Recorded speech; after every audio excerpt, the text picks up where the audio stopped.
Buen día, bienvenidos a una nueva clase de la Cruzada en la cual vamos a abordar el tema de neuropsicología de las praxias. Para ello nos vamos a valer del material bibliográfico obligatorio que corresponde a las fichas de praxias y apraxias del doctor Juan Azcuaga. En estas fichas Azcuaga va a hablar acerca de la definición de praxia, historia de evaluación de las mismas, la organización por aprendizaje fisiológico y luego va a dar espacio a la descripción de las apraxias, es decir, la patología asociada a la praxia, y su clasificación en apraxias bilaterales y unilaterales. Si hiciéramos una contextualización del tema de praxias, como también de la clase anterior de nocias, respecto de los modelos de funcionamiento cerebral que hemos estado estudiando hasta el momento, hablaríamos acerca de que las praxias, según el modelo de Tamaroff y Allegri, se ubican en el segundo nivel jerárquico llamado gnósico-práxico. Si ustedes recuerdan, las nocias se referían a la organización de la sensación en una percepción para el reconocimiento de un referente sensorial. Aquí lo que vamos a trabajar es la organización de la actividad motora voluntaria que vamos a denominar praxia. Según el modelo de Luria, estaríamos hablando de no solo las áreas de primarias sensoriales, sino de las áreas de asociación unimodal y heteromodales. Pero como generalmente les menciono, en el estudio de esta materia es necesario poder definir, explicar y luego clasificar. Para llegar a una buena explicación, una buena definición, del término praxia, nos vamos a referir a la etimología de la palabra que deriva del griego prato, que significa hacer, realizar o ejecutar. Acá el acento está puesto en que esta acción o ejecución tiene un componente voluntario. No estamos hablando de un acto puramente reflejo. En la diapositiva presente ya le aventuramos una definición de la patología asociada a la praxia, que sería la apraxia como una afectación, alteración de la capacidad de realizar o ejecutar ese plan de acto motores, que sería una buena definición también de praxia, es decir, plan de actos. Es Hugo Littman, y lo describe muy bien Azcuaga a lo largo de su material, el que proporciona un modelo conexionista, el primero en proporcionar un modelo sistemático y científico de las praxias hacia 1890, cuando define a las mismas como la sucesión de movimientos coordinados adecuadamente para la consecución de un fin.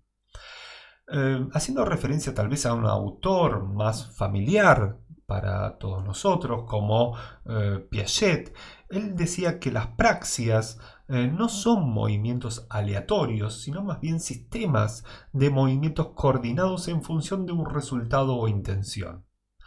Además, él va a convenir junto con Littman y luego con Azcuaga en que las praxias son adquiridas en contraste con otros movimientos también coordinados, pero que son de naturaleza refleja. Acá el acento se está colocando en son movimientos coordinados, es una organización de la actividad motora que tiende a un fin, tiene un objeto por sí misma, está orientada, es tendiente a un fin, y es adquirida, no es una actividad refleja. Para ir comprendiendo el concepto de praxia, es importante recordar algunos conceptos ya anteriormente revisados. Por ejemplo, el del sistema aferente-eferente. Cuando hablamos del sistema aferente estamos hablando del ingreso de la información sensitiva a través de las neuronas sensitivas que se encuentran en la piel, en el tacto, van por la médula espinal hacia el relay talámico y la corteza somatosensorial ubicada en el lóbulo parietal. Luego esta información, una vez que es organizada, es transmitida, si es un acto reflejo, hacia la corteza motora primaria, que siguiendo el mismo nivel jerárquico pero a la inversa, por vía eferente, transmite la información hacia los sistemas de salida motor. Otro concepto importante para ir entendiendo el tema de praxias es el del homúnculo de Penfield, es decir, cómo está representado a nivel sensitivo y a nivel motor nuestro cuerpo en el cerebro. En la década de 1950, Wilder Penfield, un neurólogo neurocirujano, utilizó la estimulación eléctrica para hacer un mapa de la corteza de pacientes conscientes que iban a someterse a neurocirugía, por lo general de epilepsia. Penfield lo que observó es que la mayoría de los movimientos inducidos en sus experimentos eran desencadenados por la estimulación de la circunvolución precentral, también conocida como el área 4 de Brodmann, región que debido al papel que desempeña en el movimiento se denomina actualmente como corteza motora primaria. Este autor resumió sus descubrimientos haciendo dibujos de partes del cuerpo para representar las áreas de la corteza motora primaria donde la estimulación hacía que esas partes se movieran. El resultado fue un homúnculo, es decir, una persona pequeña, esto significa homúnculo, que se encuentra extendido en la corteza motora, de manera similar también en la corteza sensitiva. Estamos hablando de sensitiva del lóbulo parietal y de la corteza motora del lóbulo frontal. La característica más notable, porque si serían los homúnculos, si lo hiciéramos en una escultura, ¿no?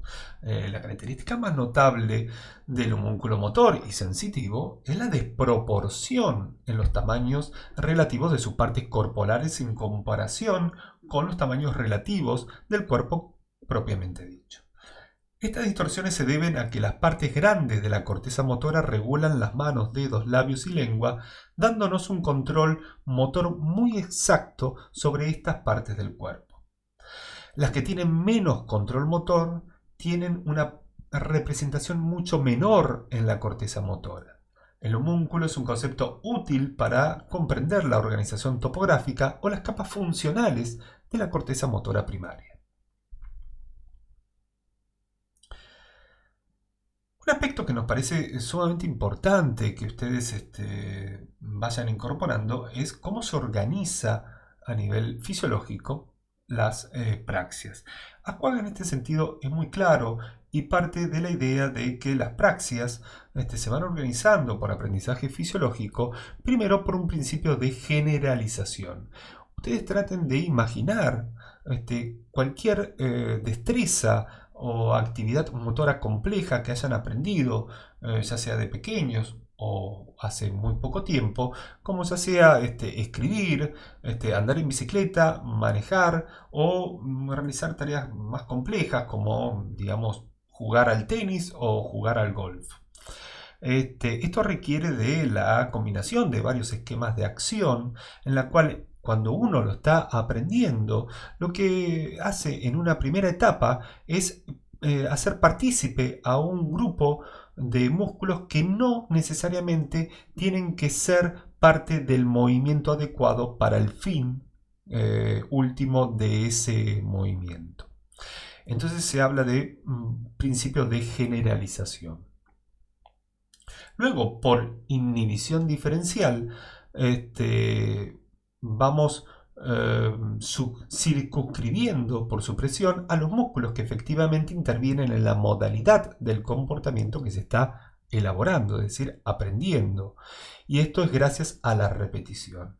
Gracias a la repetición de esa actividad, las actividades musculares simultáneas tienden a consolidar la síntesis de aferencias proprioceptivas en la corteza y por lo tanto da lugar a la organización de estereotipos sinestésicos motores. Es decir, que a través de la repetición que favorece la inhibición diferencial van desapareciendo los errores, organizando el acto motor, consolidándolo y organizándolo en una actividad motora que se graba en la memoria bajo la forma fisiológica de una sucesión de estereotipos sinestésicos motores. ¿Qué es un estereotipo sinestésico motor? Lo habíamos visto cuando hablábamos de nocias, que decíamos estereotipo sensoperceptivo, como aquella unidad mínima de aprendizaje a nivel sensoperceptivo. Cuando hablamos de estereotipo sinestésico motor, estamos hablando de la unidad elemental de comportamiento motor que podemos aprender. Por ejemplo, si yo moviera el dedo índice de arriba hacia abajo. El segundo sería el movimiento pulgar de abajo hacia arriba. Si combino los dos, tengo el movimiento de prensión, de pinza. Si lo hago con toda la mano, tengo el movimiento de prensión. Y puedo hacerlo con el puño y combinar junto con el codo, el hombro y el giro del tronco. La combinación de estos distintos grupos musculares en esquemas de acción van complejizando la actividad gestual, formando una praxia. Es muy importante lo que plantea Ascuaga con respecto a la participación del lenguaje como función cerebral superior en la organización de las praxias. Veremos más adelante, en la próxima clase, que el lenguaje participa como un reforzador o inhibidor en todo tipo de aprendizaje, en tanto que modela el comportamiento, en este caso motor, rectificando o consolidándolo. El lenguaje lo que provoca es un ajuste, un reflejo de orientación que bloquea actividad automática. Entonces, según Ascuaga, para realizar un gesto mínimo, lo que requerimos es la recuperación de una imagen de ese gesto que se ubicaría en regiones parietales en forma de memorias o engramas, como lo llama él, visosenestésicos, es decir, que combina información visual y también motora, para luego ser traducida a patrones de inervación muscular en áreas ya frontales o premotoras, para luego activar los órganos de salida en áreas motoras. Si nosotros lo observamos desde un modelo cognitivo según el cual la ejecución de movimientos hábiles aprendidos está mediada en este caso por distintos subsistemas. Por analogía con los modelos de lenguaje, este modelo que es un modelo diseñado por Roti y colaboradores, lo que proponen es que el término lexicón pueda aplicarse a la memoria de movimientos, de fórmulas, como le llamaba Littman en el texto de Ascuaga. Acá le van a llamar lexicón de acciones o praxicón, un almacén de acciones. Este modelo considera que para los procesos de entrada y salida de las acciones, es decir, para el reconocimiento y la producción de gestos, existen dos lexicones separados, un lexicón de entrada y otro de salida. En el primero se almacenan todas aquellas imágenes de gestos conocidos por mí, vistos previamente, y en el de salida los patrones de ejecución, representaciones espaciotemporales para movimientos aprendidos que he visto y he realizado. El lenguaje va a tener acceso al léxico de salida sin pasar por el de entrada, porque las representaciones espaciotemporales almacenadas en el léxico de salida deben ser traducidos en patrones inervatorios para que los músculos efectores sean activados por los nervios motores correspondientes. Tiene que haber una salida. Los autores lo que postulan es la necesidad, y por eso está en un color distinto, de incorporar el sistema semántico al modelo, basándose en la propuesta de otros autores también cognitivos como Roy y Squire, en el cual el procesamiento de las praxias es mediado por un sistema de dos partes, que involucra un componente conceptual y uno de producción. Este sistema semántico lo que provee es el conocimiento conceptual acerca de la función de las herramientas, de los objetos y de las acciones necesarias para hacer funcionar esos objetos. Entramos ahora dentro de lo que hablamos de la patología de las praxias, que serían las apraxias. Acá tenemos una buena definición de la apraxia propuesta por Decherin en 1914, que dice que constituye los trastornos de la actividad gestual, ya se traten de movimientos adaptados a un fin o de la manipulación real o por mímica de objetos, que no se explican ni por lesión motora, ni lesión sensitiva, ni alteración intelectual, y que aparezcan tras lesiones en determinadas zonas cerebrales. Lo que nos encontramos acá es que la apraxia es un desorden cognitivo-motor que afecta la capacidad de realizar un movimiento que no se debe a desórdenes motores elementales, como una parálisis o la quinesia, a una demencia o dificultad de comprensión o a falta de colaboración. Como vemos, nos encontramos frente a una definición que define por medio de la exclusión. Como ustedes ya habrán notado, esto es moneda corriente en la neuropsicología y se relaciona con la necesidad de diagnosticar un trastorno en base al defecto fundamental que se está buscando atender a elementos que puedan confundir y que es necesario descartar. Tenemos que entender que la apraxia es un desorden cognitivo-motor. Es decir, que acá lo que está fallando no es un aspecto motor en sí, sino la organización del acto motor. Es a nivel cognitivo lo que está fallando. No es que la persona tenga una lesión en áreas motoras, sino que la lesión está en la organización de las fórmulas de acción. Otra definición muy acertada, y fíjense la diferencia entre 1890 de Littman, la de 1914 de Decherin. Acá Ajuria Guerra en 1972 dice: es un trastorno de la actividad gestual aparecido en sujetos cuyos aparatos de ejecución de la acción están intactos. Esto es muy similar a lo que hablábamos en agnosias, es decir, la persona puede ver, puede sentir, pero no reconocer. Acá la persona puede mover correctamente todos sus miembros, pero no puede realizar el acto, porque esa organización cognitiva está lesionada. La clasificación que ustedes deben conocer es la que plantea Ascuaga en una clasificación bilateral y unilateral, para la cual encontramos 4 apraxias para cada una de las mismas. Las bilaterales responden a que son independientes de la región del cuerpo puesta en juego para cumplir la actividad. Es decir, que acá no estamos hablando de un sector del cuerpo, sino que está todo el cuerpo involucrado. En las unilaterales hay un segmento del cuerpo que está involucrado en no poder realizar esa actividad gestual. Para las bilaterales lo que encontramos como apraxias es la ideatoria, ideomotora, la apraxia constructiva y del vestir. Para las unilaterales la mielocinética, bucolinguofacial, de la marcha y unilateral de la mano izquierda. Vamos a pasar a describirlas sintéticamente. Las tenemos muy bien descritas en el texto de Ascuaga. Pero lo que vamos a buscar es también el correlato neuronal de cada una de ellas. La apraxia ideatoria, en realidad la persona lo que ha perdido es la fórmula de acción para realizar el acto en sí.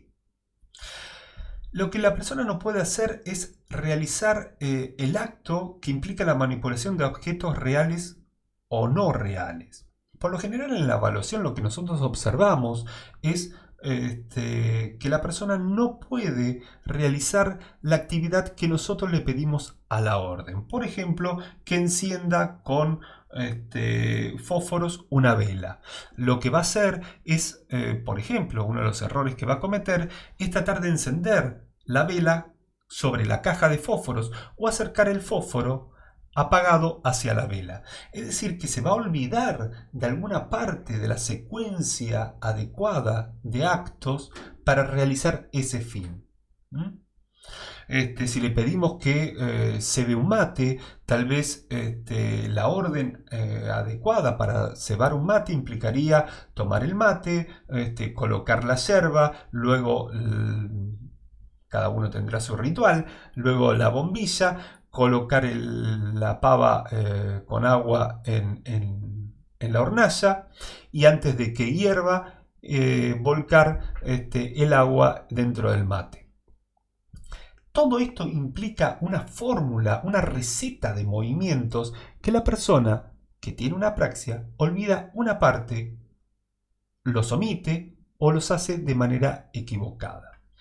Entonces, como bien dice aquí la diapositiva, la secuencia lógica de los movimientos, el plan de actos para conseguir el objetivo, parece haber sido olvidado. Por eso se comporta como si fuera un demente, como si tuviera Alzheimer. ¿Sí? Se olvida alguna parte o toda de cómo se realiza el acto en cuestión. El correlato anatómico será hemisferio izquierdo y temporo parietal. Va a tener que tener una relación con la parte más posterior.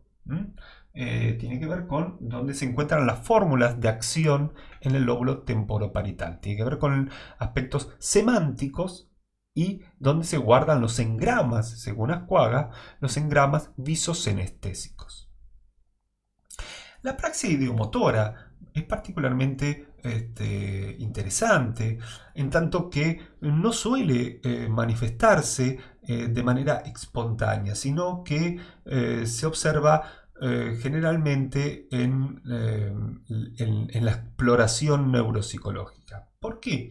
Porque esta es la apraxia que nosotros denominamos que la persona fracasa cuando le pedimos haga como si. Aquí la persona no puede realizar el objeto, la acción sin el objeto. Si yo le pidiera a la persona que haga como si escribiera, lo que haría es utilizar la mano como si fuera la lapicera, en vez de utilizar realmente como si estuviera teniendo en la mano una lapicera. Lo que fracasa es el haga como si.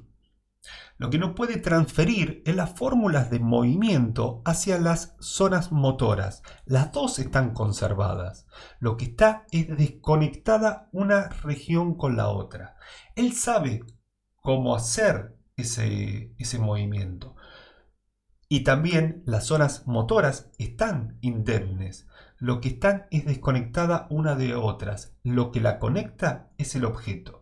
Si yo a la persona, por eso hago particular hincapié en esto de haga como si. Si yo le digo a la persona haga como si utilizara un martillo, la persona que no tuviera una apraxia ideomotora haría como si en la mano tuviera un martillo y estaría martillando sobre un clavo. La persona que tiene una apraxia ideomotora utilizaría la mano como un martillo y haría el siguiente movimiento. ¿Sí?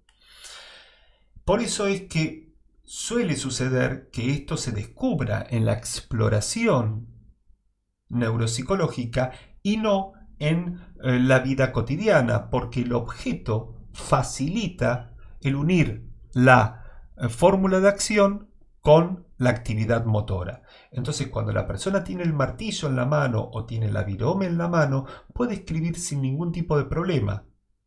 Pero hasta ahí no más. Es decir, la persona va a resultar torpe. Lo que el familiar o incluso el propio paciente refleje es que se siente más torpe o que lo notan más torpe, que los objetos se le caen, que la letra ha cambiado, que no puede arreglar de la misma forma o utilizar las herramientas de la misma forma que lo utilizaba con anterioridad. Porque empieza a tener, digamos, defectos en la utilización de herramientas. La praxis constructiva es quizás una de las más interesantes a nivel evolutivo, porque creemos que la praxia, no la patología, la praxia constructiva es quizás una de las funciones filogenéticamente más evolucionadas y últimas en ser evolucionadas en el ser humano. Es lo que ha permitido que evolucionáramos como especie. El poder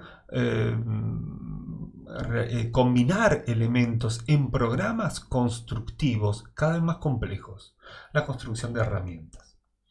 En cambio, la praxia constructiva sería la falla justamente en esta función, es decir, en la incapacidad de combinar diferentes elementos de información visoespacial para realizar programas constructivos coherentes, como por ejemplo la copia de dibujos, como el que ustedes observan acá, que se llama, este es un test muy conocido, que se llama figura de Rey y Osterreich, que lo pueden bajar de internet, se encuentra a libre disposición, donde el paciente debe copiar esta figura compleja.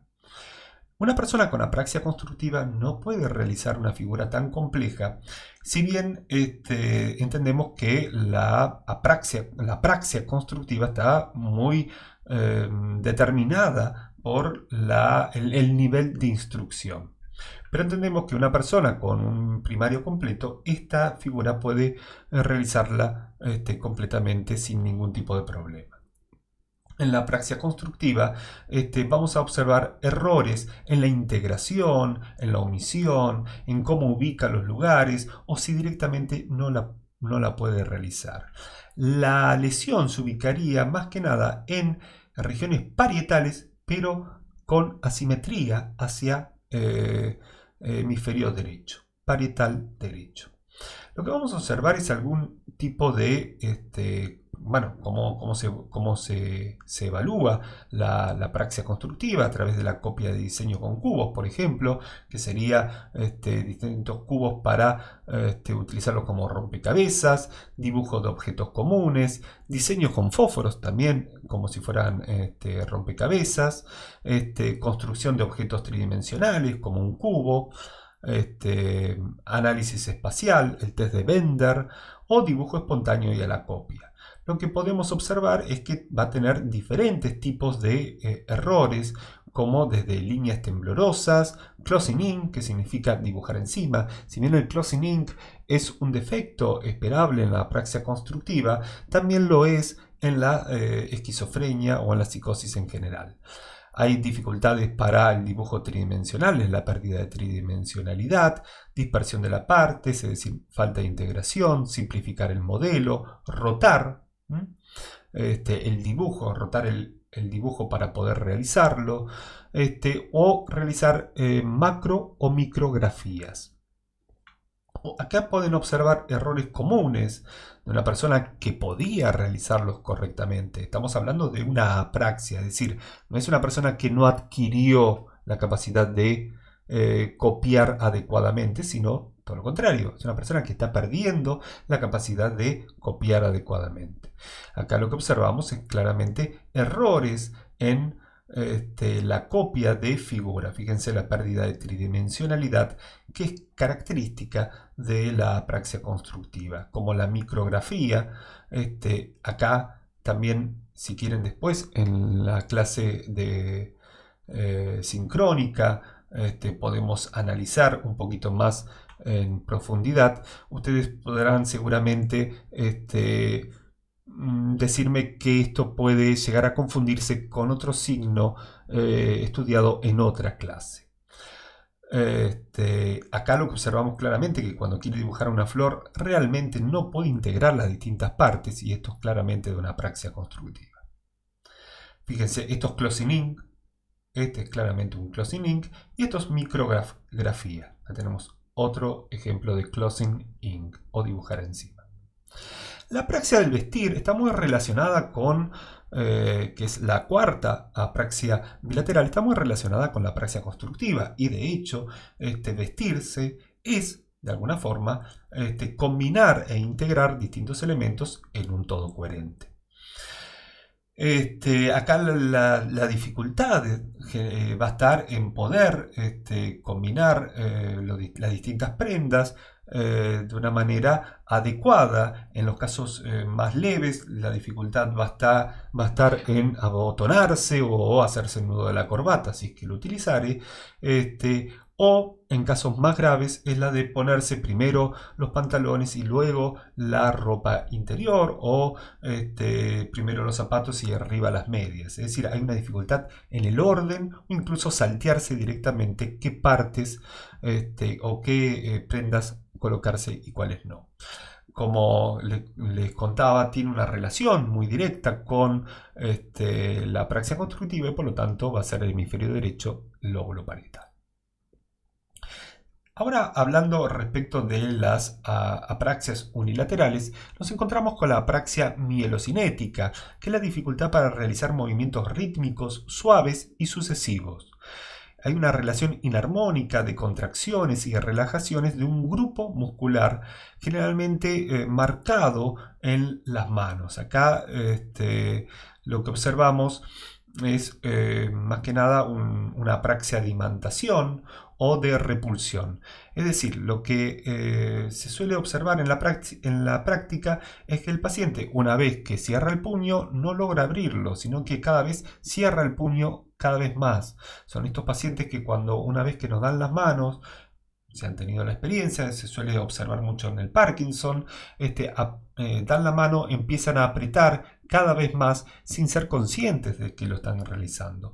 O la conducta de repulsión, cuando quieren tomar algo, no lo pueden asir. Lo que estamos entendiendo acá es que es una lesión más que nada premotora y por lo tanto muchos consideran que no es en sí misma una apraxia, sino que referiría directamente a una lesión frontal y por lo tanto una lesión motora. No sería una alteración cognitiva. Con respecto a la apraxia bucolinguofacial, lo que consiste en la imposibilidad de ejecutar diversos movimientos voluntarios de la cara, boca y lengua. Afecta la gestualidad mímica de la cara y la ejecución de movimientos bucolinguofaciales. Por ejemplo, abrir y cerrar la boca, mostrar los dientes, hacer el gesto de besar, reproducir la mímica de la sonrisa. Aquí el correlato neuroanatómico sería la circunvolución precentral izquierda y sus vías corticales, áreas premotoras. Las dificultades estarían bien relacionadas con todo el movimiento de los rostros. Pueden entender que es unilateral en tanto que a un segmento del cuerpo. Lo mismo que la apraxia de la marcha, donde la dificultad consiste en disponer convenientemente de los miembros inferiores y el sujeto ya no puede avanzar en sus movimientos de manera armónica. Lo que se pierde es la melodía cinética de la marcha. Si bien está conservado el gateo o la movilización de manera acostada, la persona de manera erguida no logra realizar por una lesión frontal esta melodía cinética esperable para la marcha. Ustedes piensen que un niño aprende a caminar adecuadamente hacia casi los 2 años de vida. Lo que estamos viendo es un retroceso bastante importante acerca de un aspecto práctico que tiene diferentes fases, que es sumamente complejo y que suele ser muy bien estudiado por kinesiología, que se pierde por una lesión en lóbulos frontales o en estadios avanzados, por ejemplo, de un Alzheimer o una demencia frontotemporal. Con respecto a la forma unilateral de la apraxia, disculpen, que sería la apraxia de la mano izquierda, acá lo que hay es una lesión en el cuerpo calloso. Si nosotros entendemos que las fórmulas de movimiento se hallan ubicadas en el lóbulo parietal izquierdo, deben ser trasladadas al lóbulo frontal para luego ser enviadas por cuerpo calloso al lóbulo frontal derecho, que haría mover mi mano izquierda. Si hay una lesión en el cuerpo calloso, la información de las fórmulas de acción para mover la mano izquierda, que están en el lóbulo parietal izquierdo, no la puedo trasladar al frontal derecho. Por lo tanto, la persona puede realizar correctamente movimientos como si pudiera utilizar herramientas o utilizar esas herramientas con la mano derecha, pero no realizarlos de manera adecuada con la mano izquierda. De esta manera, esta apraxia ideomotora muchas veces lo que se observa obviamente es una mala ejecución a la orden con el miembro superior izquierdo. Muchas veces suele pasar como una que suele observarse solamente en etapas de exploración del paciente y no en la vida cotidiana. Bien, por el momento vamos dejando la clase del día de hoy. Esperando que les ayude en el recorrido de un texto que es coherente en tanto seguimos la misma línea de un autor que es Azcuaga, y esperando que les facilite en la búsqueda de las ideas principales en este recorrido. Los esperamos para la próxima clase, que vamos a hablar sobre el tema del lenguaje. Muchas gracias y hasta pronto.